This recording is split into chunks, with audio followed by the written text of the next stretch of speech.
शुक्रिया श्वेता। तो देखिए श्वेता लगातार बता रही है कि 4 जून को सबसे तेज नतीजे रिपब्लिक भारत पर आपको दिखाएंगे editor in chief Arnab Goswami के साथ। लेकिन उसके पहले 1 जून को जिस तरीके से double exit poll Republic Bharat ने दिखाया वो आपको दिखाते हैं कि आखिरकार ये एग्जिट पोल के नतीजे किसके पक्ष में जा रहे हैं, किसके पक्ष में कितनी सीटें जा रही है, क्या संभावनाएं बनेंगी 4 जून को, सब कुछ आपको बताएंगे। क्योंकि रिपब्लिक भारत एकमात्र ऐसा चैनल है जिसने 2 एग्जिट पोल दिखाए हैं, पीमार्क का, मेट्राइज का। और अब आपको बताते हैं कि आखिरकार मेट्राइज के एग्जिट पोल में क्या सामने आया है। देखिए एनडीए गठबंधन को 363-368 सीटें मिलती हुई नजर आ रही है। तो वही इंडिया अलायंस की बात करें तो 118 से 133 सीटें मिलती हुई नजर आ रही है।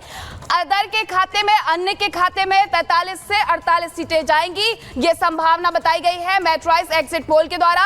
और 1 जून को हमने आपको ये पूरे नतीजे बताए थे कि आखिरकार कहां किसे कितनी सीटें मिलने वाली है। इसी के साथ पी मार्क के जो नतीजे हैं वो भी आपको बताएंगे। लेकिन मेट्राइज के एग्जिट पोल में साफ ये बता दिया गया है कि 353 से लेकर के 368 तक एनडीए गठबंधन को मिल रही है। एग्जिट पोल ये मेट्राइज का है जो ये बता रहा है कि 353 से 368, यानी एक बार फिर से मोदी सरकार बनते हुए नजर आ रही है, जैसा बीजेपी के द्वारा कहा गया। क्योंकि कई नेताओं ने ये सवाल उठाया और कहा कि प्रधानमंत्री की कुर्सी पर वो नहीं बैठेंगे। लेकिन स्पष्ट किया गया यहाँ पर कि प्रधानमंत्री सिर्फ नरेंद्र मोदी बनेंगे, यानी तीसरी बार भी ये मोदी सरकार बनते हुए नजर आ रही है।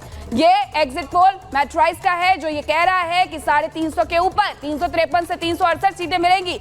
हर राज्य के हिसाब से यहाँ सीटें बताई गई है। दिल्ली में 7 सीटों की संभावना जताई गई है। तो इसी तरीके से अगर हम बात करें उत्तर प्रदेश की, तो उत्तर प्रदेश में 64 से ज्यादा सीटें आने की संभावना बताई गई है। और इसी तरीके से इंडिया अलायंस की अगर हम बात करें तो एग्जिट पोल का मेट्राइज सर्वे है एग्जिट पोल को लेकर के, वो ये है इंडिया अलायंस के लिए कि 115 से 125 सीटें मिलेगी। हालांकि कल जो यहां बातचीत मीडिया से करते हुए नजर आए थे मल्लिकार्जुन खड़गे, उन्होंने 295 प्लस सीटें कही थी। उम्मीद अभी भी बनी हुई है, 4 जून को नतीजे आने हैं और सबसे तेज नतीजे आपको रिपब्लिक भारत पर दिखाएंगे। लेकिन इसी के साथ आपको बता रहे हैं कि मेट्राइज का जो एग्जिट पोल है वो क्या कहता है। मेट्राइज का एग्जिट पोल साफ तौर पर यह कहता है कि एनडीए गठबंधन की सरकार एक बार फिर से देश में बनेगी। 353 से लेकर के 368 तक सीटें मिल सकती है। इंडिया अलायंस को 115 से 125 सीटें मिल सकती है। तो वही अन्य के खाते में 43 से 48 सीटें जा सकती हैं।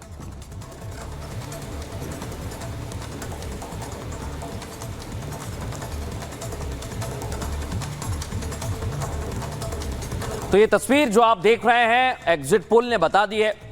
तमाम जो पोल्स हैं वो बता रहे हैं कि एक बार फिर से भारतीय जनता पार्टी की सरकार बन रही है, यानी एनडीए अपने सहयोगियों के साथ भारतीय जनता पार्टी एनडीए की सरकार बनाने में कामयाब रहेगी।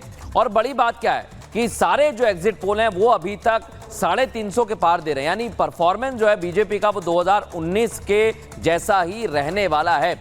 और इसकी चर्चा विदेशों में भी हो रही है। बड़ी बात तो यही है कि विदेशों में यही चर्चा हो रही है कि जनता भारत की एक बार फिर प्रधानमंत्री नरेंद्र मोदी पर विश्वास जता रही है।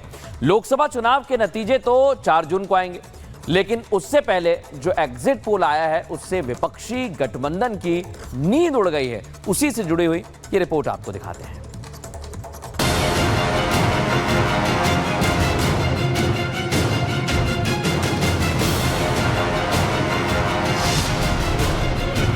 लोकसभा चुनाव के नतीजे 4 जून को आने वाले हैं, लेकिन उससे पहले एग्जिट पोल के नतीजों से विपक्ष के सपने चूर चूर होते दिखाई दे रहे हैं।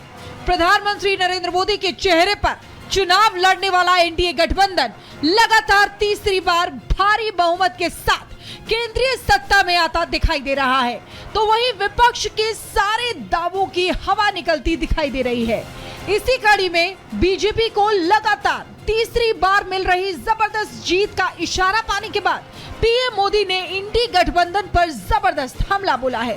पीएम ने सोशल मीडिया एक्स पर एक के बाद एक सिलसिलेवार पोस्ट करते हुए लिखा है, अवसरवादी इंडी गठबंधन मतदाताओं के साथ तालमेल बैठाने में विफल रहा।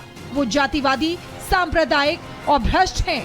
ये गठबंधन जिसका उद्देश्य मुट्ठी भर राजवंशों की रक्षा करना था, राष्ट्र के लिए भविष्य की दृष्टि प्रस्तुत करने में विफल रहा।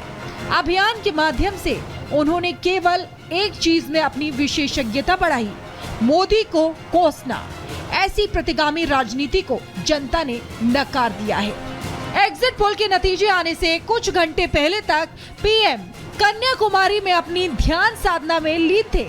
उस 45 घंटे के तप के दौरान विपक्ष ने पीएम पर ताबड़तोड़ निशाना साधा, लेकिन पीएम विपक्ष की तमाम छीटाकशी को नजरअंदाज करते रहे। वो शनिवार दोपहर 3 बजे ही मेडिटेशन से बाहर आ गए थे, मगर वो चुप रहे। लेकिन जैसे ही एग्जिट पोल के नतीजे आए, प्रधानमंत्री नरेंद्र मोदी ने अपनी चुप्पी तोड़ी और विपक्ष को लपेटा भी और कार्यकर्ताओं को आभार व्यक्त करते हुए देश की जनता को दिल से धन्यवाद देते हुए ट्वीट किया। मैं विश्वास के साथ कह सकता हूं, भारत के लोगों ने एनडीए सरकार को फिर से चुनने के लिए रिकॉर्ड संख्या में मतदान किया है। उन्होंने हमारा ट्रैक रिकॉर्ड देखा है कि किस तरह से हमारे काम ने गरीबों, हाशिए पर पड़े लोगों और वंचितों के जीवन में गुणात्मक बदलाव लेकर आया है। वहीं एग्जिट पोल की बहस से दूरी बनाने का फैसला लेने वाले कांग्रेसी नेता एग्जिट पोल का नतीजा आते ही बेचैन हो गए। उन्होंने एक तरफ जहां एग्जिट पोल पर बहस के फैसले पर यू टर्न मार दिया, तो वहीं दावा धराशायी होता देखकर कांग्रेस नेता जयराम रमेश ने एग्जिट पोल के नतीजों को प्रधानमंत्री नरेंद्र मोदी का मनोवैज्ञानिक खेल करार दे दिया। जिस व्यक्ति का 4 जून को जाना अभी तय हो गया है, उन्होंने ही ये सब साजिश रचाई है, ये एग्जिट पोल मैनेज किया है। और ये जो आंकड़े हैं और जो वास्तविक परिणाम आने वाले हैं 4 तारीख को, ये जमीन आसमान का फर्क होगा। ये सब एक मनोवैज्ञानिक खेल है हमारा हौसला कमजोर करने के लिए। हैरानी ये है कि एग्जिट पोल के नतीजों में बीजेपी साफ तौर पर बहुमत से आगे, बहुत आगे जाती दिखाई दे रही है, लेकिन इंडी गठबंधन के नेता सच्चाई स्वीकारने को तैयार नहीं दिख रहे। इंडी गठबंधन के नेता जहां एग्जिट पोल के नतीजे को सिरे से खारिज कर रहे हैं, तो वहीं बीजेपी इस ऐतिहासिक जीत को स्वाभाविक बता रही है।